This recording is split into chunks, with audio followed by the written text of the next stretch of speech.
từ chém hả? Tay lại, che tay lại. Tay ôm. Tay ôm. Tạ lên một Dạ, cô che vào đó.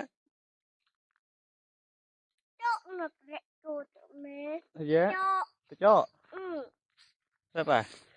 Chỗ nó rẽ bà rẽ bà chỗ. Thì ngay cái nằm đi hả? Từ ngày cái.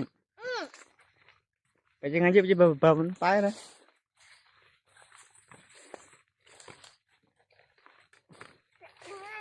Ngay tay.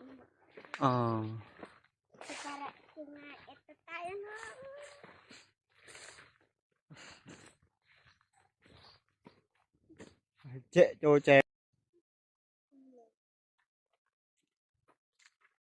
Bà rau sắc trái bông bồn này.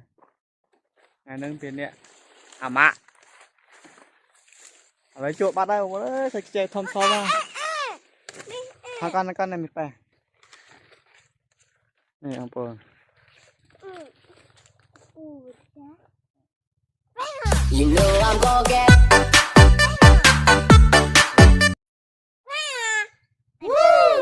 Đây.